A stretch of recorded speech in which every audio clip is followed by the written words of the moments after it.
Queridos, Deus já tem falado conosco nessa manhã, né?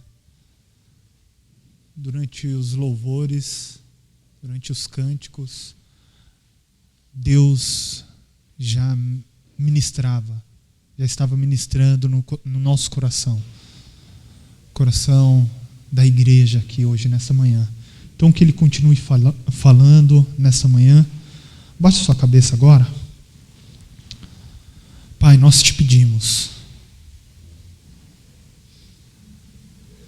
que o Senhor fale, continue falando ao nosso coração, Deus. Que nós possamos ouvir a Tua voz. Que a Tua palavra, de fato, seja viva e que possa dividir aqui os nossos pensamentos, a nossa alma, juntas e medulas. Que nós possamos sair daqui quebrantados e renovados e declarando de que nós nos manteremos firmes no caminho do Senhor, onde nós estivermos, Deus, em nome de Jesus. Amém. Então, continuando a série de pregações, nós estamos... Pastor Marcos falou sobre quem somos durante 4 domingos.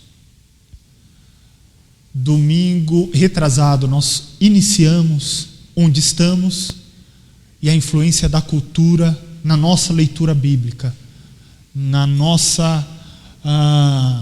nossos óculos, o que os nossos óculos culturais fazem da nossa leitura bíblica. Ou seja, a partir do momento que a nossa cultura aceita algumas coisas, eu aceito ou não certas coisas da Bíblia. Porque meus óculos culturais aceitam como normal tais coisas, outras coisas já não aceitam com tanta naturalidade, logo eu leio a Bíblia de acordo com os meus óculos culturais.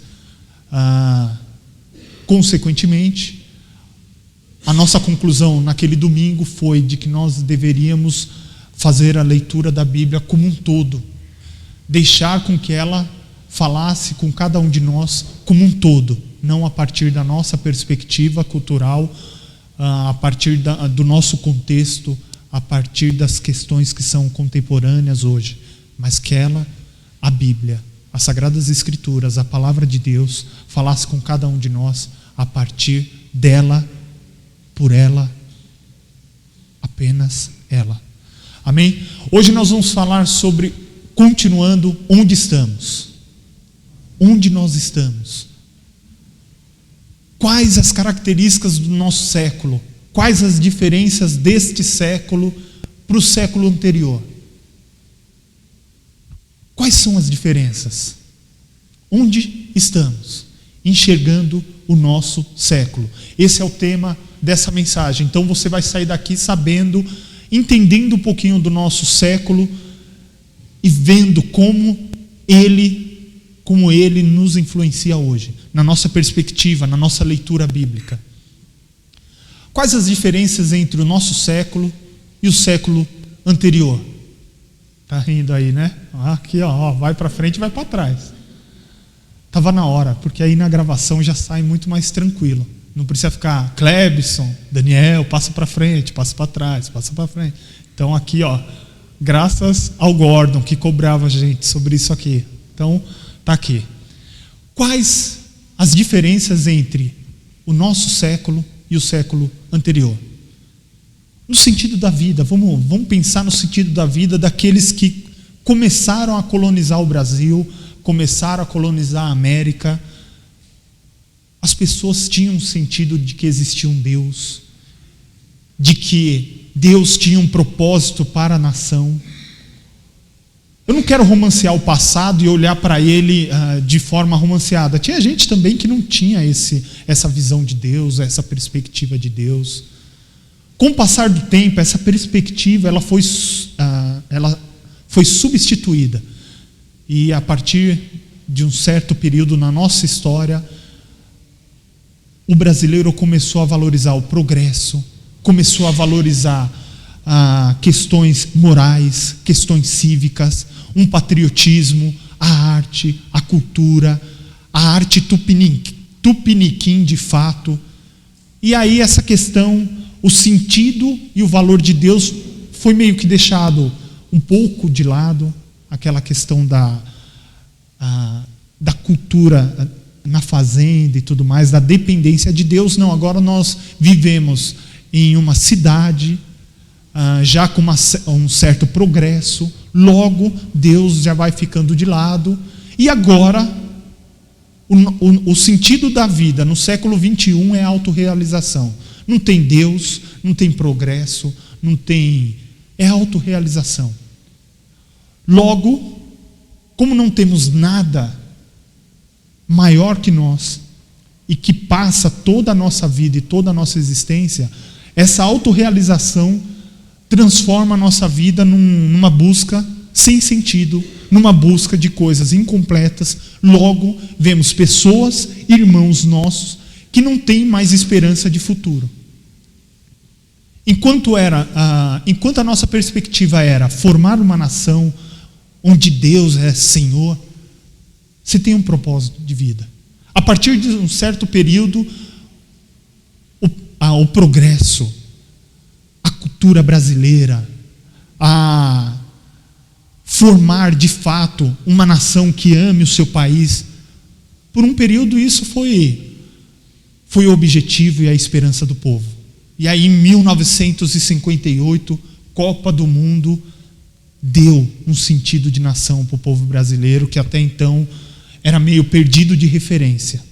Uma Copa do Mundo deu à nação brasileira aquela expectativa e perspectiva, e concluímos, nós somos brasileiros, verde e amarelo, temos uma cultura nossa, nada comprado, nada importado, já temos as nossas coisas. Isso foi construído aos poucos. E aí, com o passar do tempo, o progresso e a autorrealização agora é a marca do nosso século. Autorrealização e dependência. Autorrealização. Nas interações humanas, olhando para o século passado, qual a diferença? Pensa você aí um pouquinho, qual a diferença em relação, vamos lá, ao matrimônio?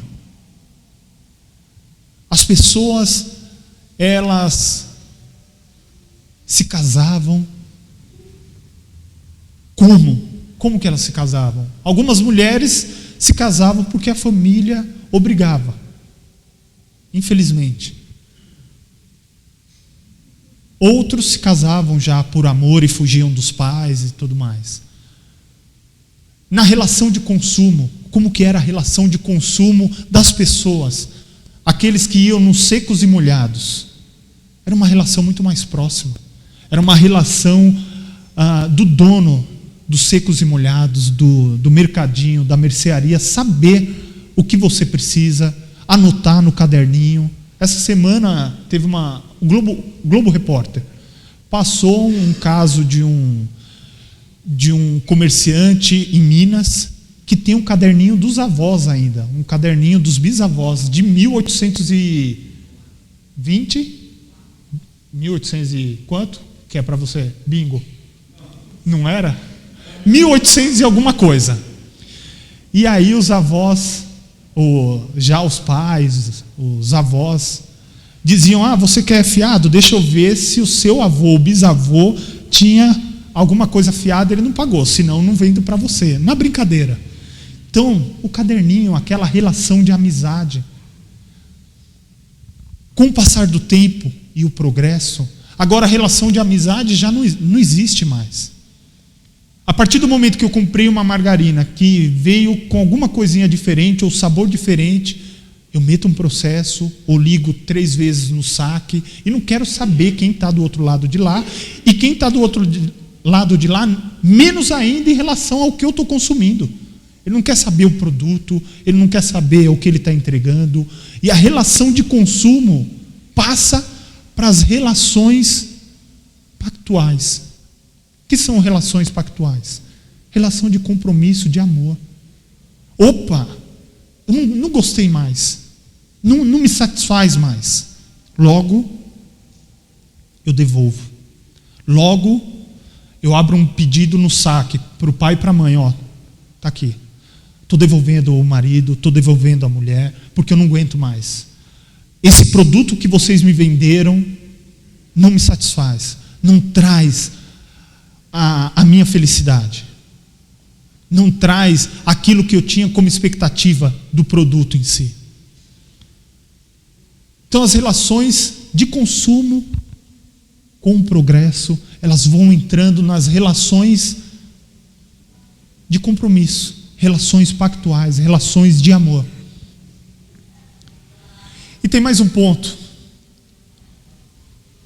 Como que era a relação entre bem e ser feliz no século XIX?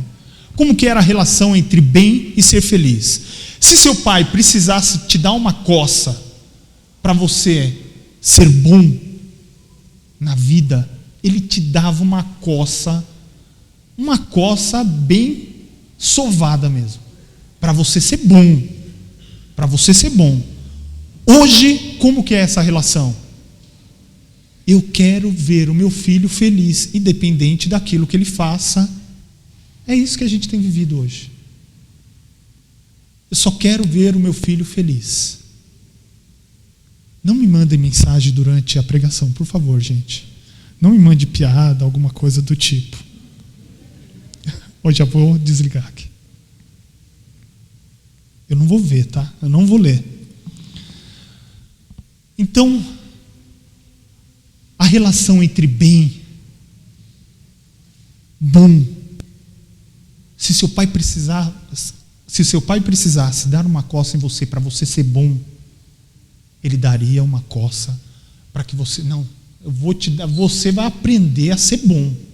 Você vai aprender a ser bom, menino. Você não vai no caminho que você está achando. Você vai ser bom. Tome. Já hoje, a nossa relação com os nossos filhos, irmã Iraci está rindo, né? Tomou muita surra, irmã Iraci? Tomou? Era a cultura da época. Era a cultura da época. Oi? De corda. Não, nem vou mostrar. Eu sou ainda reflexo dessa geração. Meu pai, ele não media esforços. Eu vou só contar uma vez.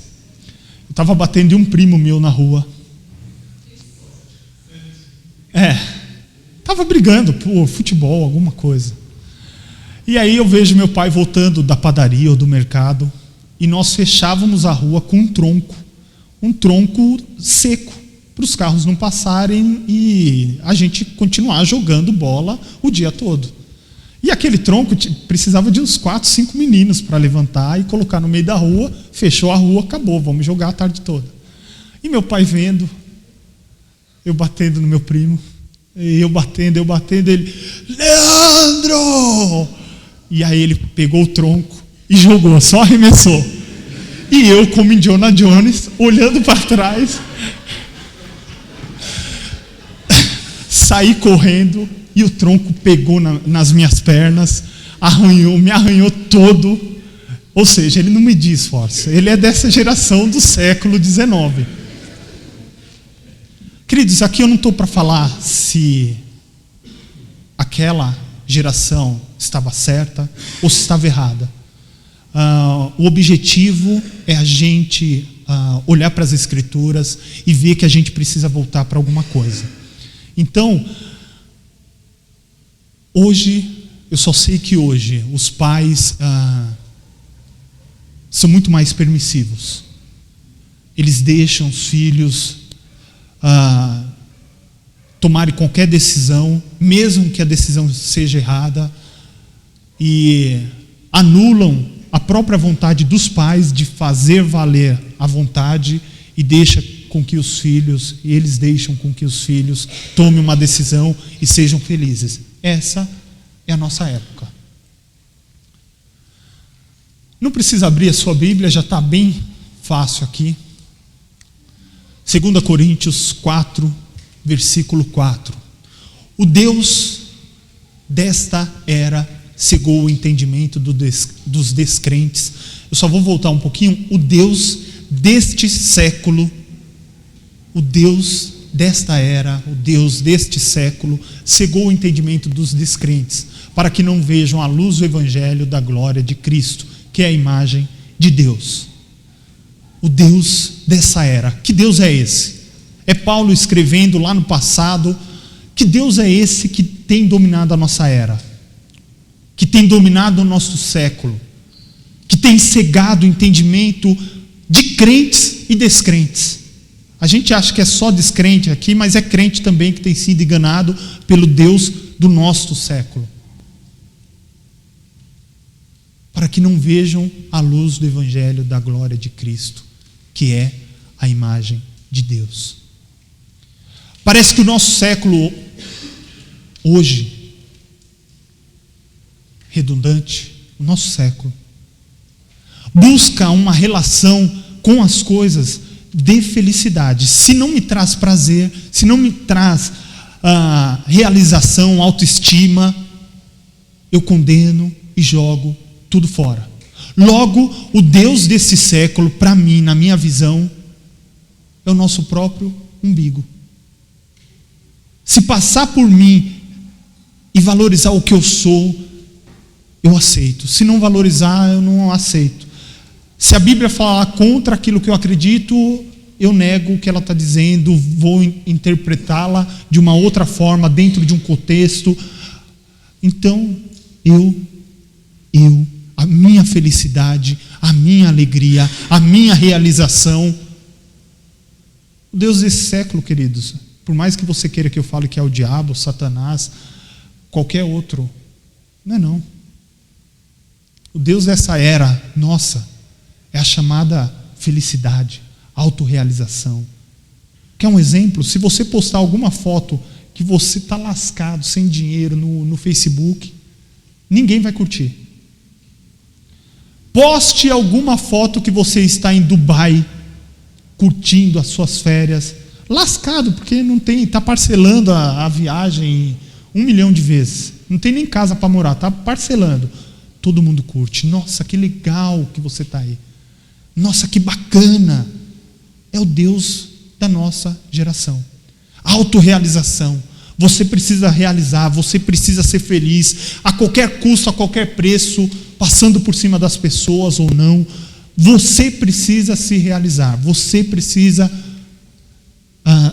ser realizado. Este é o Deus do nosso século. E aí é rápido entender como isso acontece até na igreja. Pessoas que só valorizam o que elas realizam, os sonhos dela, pessoas que só falam do trabalho dela, pessoas que só falam dos projetos dela, dos sonhos dela, do que Deus tem para fazer por ela. Pessoas que com muito milindre,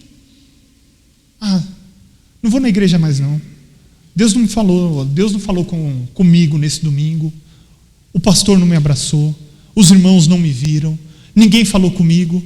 Logo, a felicidade, a autorrealização tem sido o Deus desta era. E tem cegado o entendimento para que nós não vejamos a luz do evangelho da glória de Cristo, que é a imagem de Deus. E, gente, buscar a realização, buscar a felicidade não é ruim. O problema é quando isso passa a assumir alguns patamares, alguns níveis que nos incomoda se a gente não tiver, ou se a gente não for realizado, ou se a gente não for alegre, se a gente tiver uma vida normal que paga conta no dia 10, às vezes atrasa, paga no dia 15 com juros. O Deus dessa era tem dito: você tem que ser o melhor, você tem que ser realizado, você tem que sorrir nas fotos do Facebook, você tem que ser top. Você não pode chorar, você não pode retroceder, você sempre tem que ir para frente, sempre para frente. O Deus dessa era, gente, quando a gente olha para esse texto, a gente quer e gosta de colocar nos outros. O Deus dessa era tem que ser outro Não eu, porque eu sou bom, eu busco a Deus, eu oro um pouquinho, mas Deus me ouve. Eu sou bom. A gente sempre quer colocar nos outros. Não, o Deus dessa era é a gente mesmo que produz. É a gente mesmo que vai atrás. É a gente mesmo que se preocupa com Deus dessa era. Aquilo que nos tira o sono, autorrealização, é o Deus dessa era. Felicidade, Deus dessa era.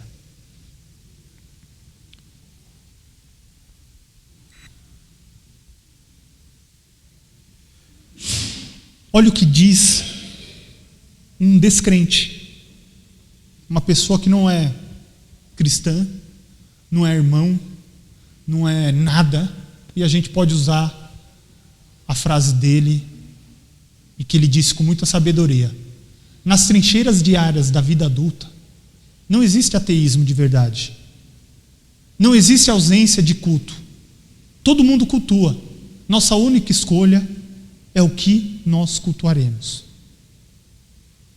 O que nós cultuaremos? Tem gente que cultua o trabalho, tem gente que cultua o corpo. Eu passo na academia dias e dias, horas e horas, e estou vendo gramas de diferença. Estou perdendo, olha, um pouquinho da barriga. Outros que só falam de projetos, outros que só falam de trabalho, outros que cultuam a família acima de tudo e abrem mão de tudo, outros que cultuam animais, cultuam, o meu animal é tudo na minha vida e o resto é nada. O que nós temos cultuado? Agora só basta você escolher. É uma pessoa que não é cristã e disse com muita sabedoria: nas trincheiras diárias da vida adulta não existe ateísmo de verdade. Não existe ausência de culto. Todo mundo cultua. A nossa única escolha é o que eu e você, o que nós cultuaremos. O que você vai cultuar? O que vai ser a sua prioridade? O nosso século tem dito que a prioridade tem sido a autorrealização. Felicidade acima de tudo, pagando qualquer preço. Ou não pagando nenhum preço também. É felicidade acima de tudo. Se tiver muito preço a pagar, corta caminho, que a felicidade é o nosso objetivo último. Diante das mudanças que têm ocorrido, a igreja, ela tem sido transigente, não intransigente. Ela tem sido transigente. Ela tem aceitado muito desse discurso do século 21. A igreja tem se conformado. Aquele texto de Paulo, não vos conformeis, a igreja tem tomado forma do século 21. As pessoas na igreja. É fácil, gente, ver na igreja gente com milindre. O pastor não falou. A pregação não falou. Então não vou. É fácil ver gente imatura, levada por esse século de autorrealização. Sempre tem que sair feliz. Logo, na próxima pregação, eu vou fazer malabares aqui. Vou ter que inventar alguma coisa. Vou ter que mirabolar um culto, um show aqui, para sempre agradar. E tem uma hora que não vai ter mais o que fazer. Não vai ser mais novidade. Não vai ter mais novidade de Bíblia, de texto, de interpretação do texto e de culto. Não tem mais. São 66 livros só. Não tem mais o que inventar. Então é fácil ver pessoas que, na igreja, irmãos em Cristo, são levadas pelo Deus do século 21. A igreja tem tomado forma. A igreja tem perdido o vigor. No diálogo, no dia a dia, ela sempre tem perdido para não ser intransigente. Ela dialoga de uma forma, vai dialogando até o ponto, não, aqui eu não entro mais. Eu não quero ser intransigente. Eu quero ser feliz com todos, ter um relacionamento bom com todos. Eu não quero ser intransigente e ser visto como alguém Caxias, como alguém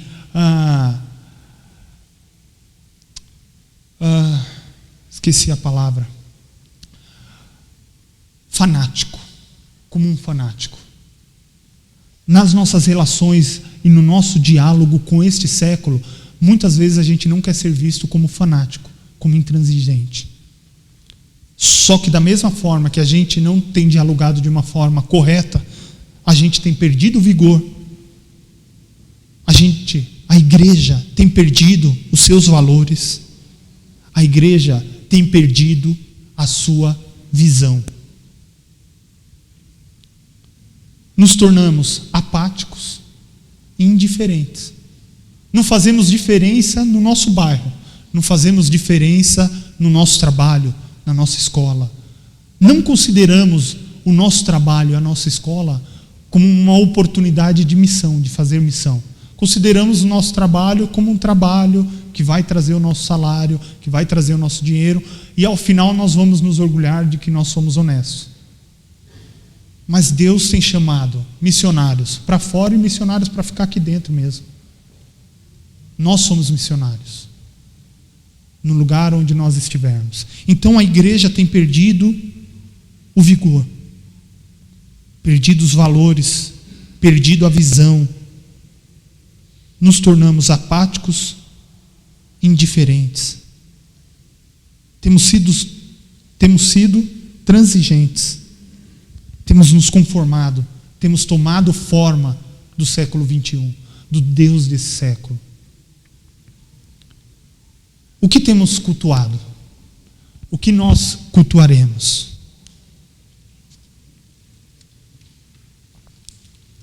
O que tem tirado o seu sono, querido? O que tem te preocupado? O reino ainda te preocupa?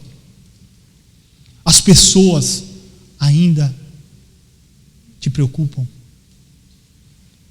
As situações do dia a dia ainda nos preocupam? O que nós cultuaremos?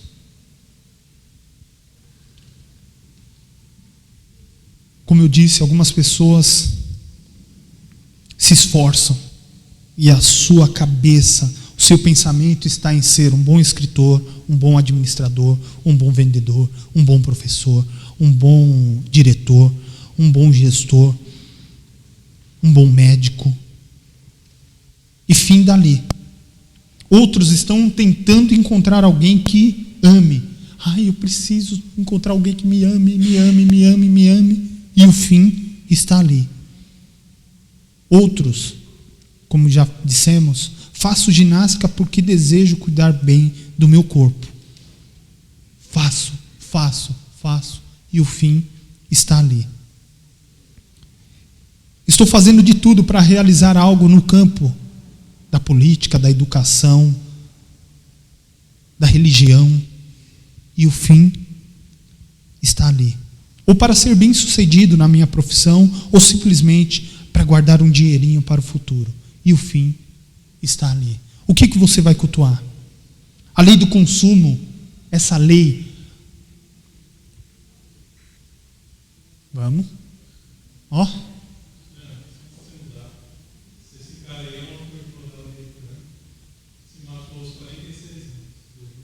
2008.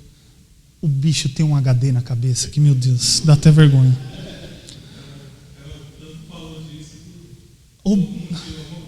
Eu fico mais abismado de você lembrar. Então tá. Então você colou. Vai passando para trás, volta um pouquinho para trás. Tecnologia nos prega algumas peças. Volta mais uma. Relações de consumo. Queridos, isso tem permeado a nossa relação com nossos amigos, com a nossa igreja. É fácil você ver em alguns comentários, vou retornar aqui, eu não tenho, mas às vezes eu dou uma olhada. Facebook, quem não me quer bem, Estou me lixando para vocês. É fácil você ver assim os perfis assim. Quem não me quer bem, estou nem aí para vocês. Um monte. É rápido. Você, alguém me fez mal, estou nem aí para você. Fácil você olhar. Uma relação de consumo que tem permeado os nossos dias, a nossa relação com o próximo, com o seu marido, em alguns casos, com os filhos. Essa geração que sem esperança, sem algo maior, ela não está construindo uma nação, ela não está construindo uma cultura de progresso, de moral, de civilidade. Agora ela só se importa consigo mesma. Logo, para a vida perder sentido, é rápido. É rápido, é rápido. Conquistei tudo que eu queria. E aí, qual o significado da vida? Não tem significado, logo eu me mato. Os países mais ricos do mundo têm o maior índice de suicídio. Por quê? Eu conquistei tudo, me realizei, tenho tudo, já sou rico, não tenho mais nada para fazer. Logo, pego uma corda e me mato. E é isso que o século XXI tem pregado aos brasileiros, que ainda precisam chegar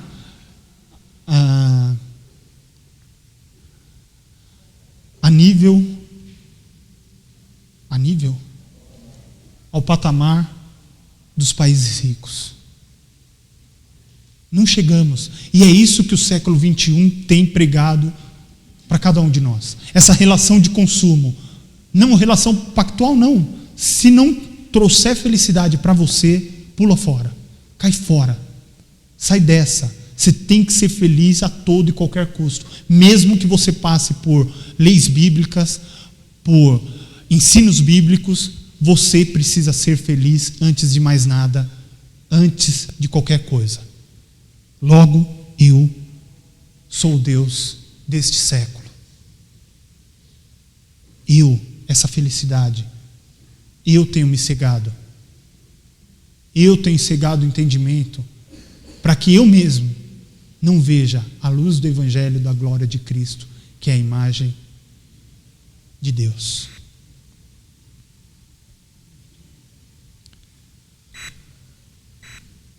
Então, conforme o Fábio falou, uma mente brilhante, eu fico abismado. Eu não lembro o nome dos meus amigos ali. Fui orar um tempo atrás, vou testemunhar aqui. Fui orar pelo Tiago e pela Cris, que eu estou na casa deles quase todo final de semana. Senhor, abençoa ele, Senhor. O Senhor sabe. Nossa, minha mente. E eu fico abismado que o Fábio, ele lembra de algumas coisas. Um músico tal. Ele lembra de absolutamente tudo. Alguém que se matou. Alguém que não tinha mais esperança. Nós cultuamos alguma coisa. Até o ateu cultua alguma coisa. Ele faz escolha daquilo que é prioridade, daquilo que ele vai dar atenção, daquilo que ele vai dar prioridade. Agora, o que nós cultuaremos? O que você está cultuando? Alguns, como já dissemos, preciso de alguém que me ame. Outros, vou me esforçar para ser um bom marido, bom pai. Só pensa nisso. E o fim disso é isso mesmo. Preciso cuidar do meu corpo. As alegrias incompletas deste mundo jamais satisfarão o coração humano. Tudo isso é incompleto. Tudo isso é sombra. É boa no seu devido lugar. As alegrias incompletas deste mundo jamais satisfarão o coração humano.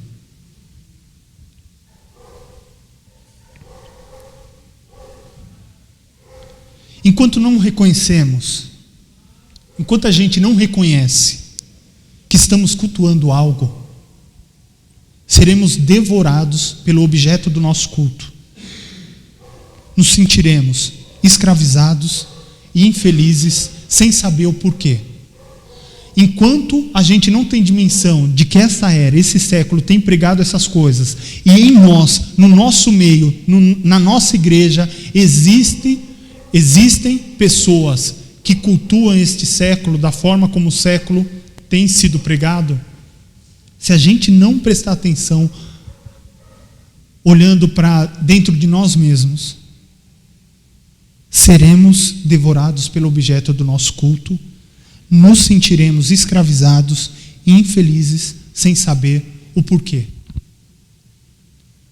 Como cristão, nos sentiremos infelizes porque a gente tem uma visão utópica de que que nós seríamos um Moisés, uma relação com Deus no monte. Só você e Deus, e o resto não sabe de absolutamente nada. Então você cria uma utopia. Nossa, eu quero ser que nem esses homens da fé. Eu vou buscar, vou ler, e ao final você vê que não é assim. Não é assim, não é simples assim. Uma relação com Deus não é algo que você compra, como naquele relato bíblico de um mágico que chegou para os discípulos: quero comprar, eu tenho dinheiro, me dá esse poder que vocês têm. Só que não se compra.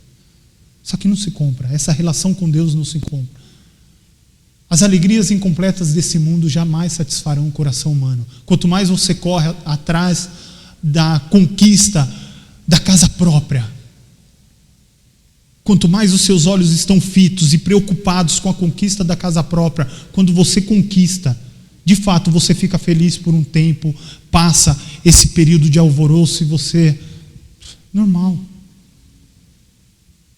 Que bobeira, por que eu dei tanto valor para isso? Perdi tempo com nas minhas relações, a reforma, nossa, eu nem esse testemunho eu já não vou dar aqui. Mas, gente, que período bobo, que coisa boba. A gente dá um valor tão demasiado para essas coisas, e quando você conquista, passou o período da euforia que você já chamou todos os seus amigos, e aí está lá. Deus continua o mesmo. Deus fala: Leandro, filho, eu tenho que ser prioridade. Esse século está dizendo para você que a felicidade, a realização, todas essas coisas são prioridades, mas eu sou a prioridade, porque tudo isso aí é incompleto, tudo isso aí é passageiro. Você é peregrino nessa terra, filho. Para de ser tonto, você vai quebrar a cara. Mas a gente não. Busca uma coisa, busca outra. O que nós cultuaremos? O que você vai cultuar? Você tem que olhar para dentro de si e perceber que você não passa em branco diante dessas coisas.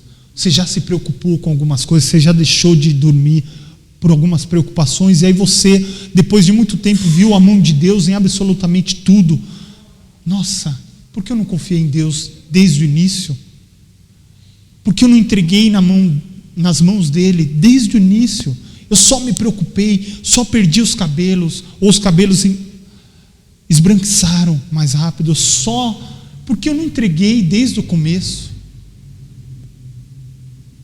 Porque eu não coloquei Deus no devido lugar e as demais coisas no devido lugar também. Esse século tem dito que você tem que buscar a sua autorrealização, a sua alegria acima de todas as coisas. Só que, queridos, Salomão já escreveu no passado que não era a riqueza, que não era as muitas mulheres que ele tinha. Se eu não me engano, 900 e poucas, entre mulheres e concubinas. 900 e poucas mulheres. Riqueza que não havia igual. Outros reis vinham de fora para testemunhar. Eu quero ver, esse cara deve ser muito inteligente. Ele deve ter uma economia, tudo rodando. Eu quero ir lá ver. Quero ver a questão de segurança, quero ver os depósitos, quero ver onde ele guarda os mantimentos. Ele já era muito rico. Outros reis vinham de fora. E aí ele fala que o princípio da sabedoria, ao final de tudo, o temor do Senhor é o princípio da sabedoria. Não é nos bens, não é na quantidade de mulheres que você tem, não é em absolutamente nada. Isso aí é tudo incompleto. Essas alegrias incompletas jamais satisfarão o meu coração, o coração humano. Nosso objetivo aqui, hoje, nessa pregação e na nossa pregação diária e no diálogo com o nosso século, não é apontar que o século está errado ou não, mas é explicar que as maneiras com que as pessoas buscam essas coisas que são boas, mas que em última análise são incompletas, não trarão satisfação completa. Nós só teremos a nossa satisfação completa, as nossas aspirações completas em Jesus. Em Jesus. E aí sim, tudo se encaixa. A pregação do século, uma busca muito tranquila, dando a Deus o seu devido lugar, dando ao nosso trabalho o seu devido lugar, dando aos nossos filhos o seu devido lugar, dando aos animais o seu devido lugar, dando aos nossos projetos, à nossa faculdade, o seu devido lugar. Com Deus, com Jesus no centro, aí sim nós teremos as nossas aspirações, os nossos sonhos, os nossos planos satisfeitos. E aí, querido, a partir de agora eu encaro a minha geração como um campo branco, porque essas pessoas estão indo por isso. E elas estão indo por um abismo de alegrias incompletas, de uma esperança corrompida, de uma falta de esperança de futuro. Porque nem todo mundo vai conquistar todas as coisas, nem todo mundo será realizado plenamente, nem todo mundo será chefe. Se todo mundo for chefe, quem cumpre ordem? Nem todo mundo vai ser empresário, nem todo mundo vai ser diretor, nem todo mundo vai ser CEO. Nem todo mundo vai ser. E essas pessoas estão indo para esse abismo. Existe um campo branco na igreja e na nossa geração no século 21, preparado para o nosso julgamento? Não. Porque nós somos influenciados pelo mesmo padrão, pela mesma pregação do século 21. Mas para demonstrarmos que essas alegrias só serão completas em Jesus. Em Jesus.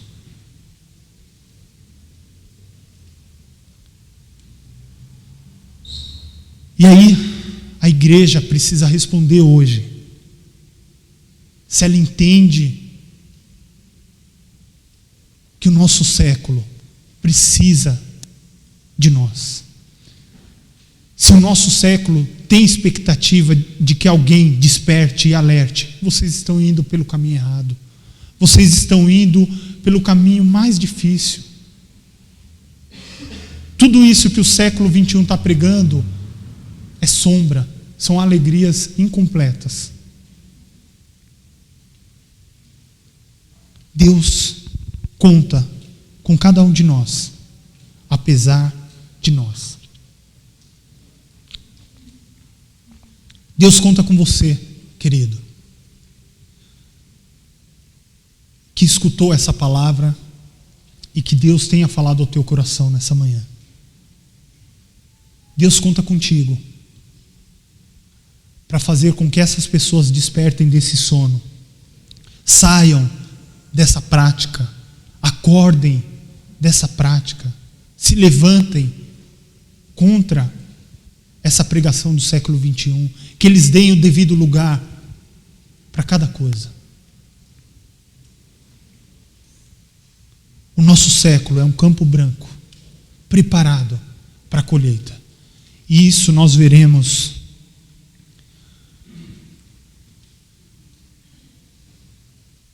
no próximo domingo. Nosso século nosso desafio,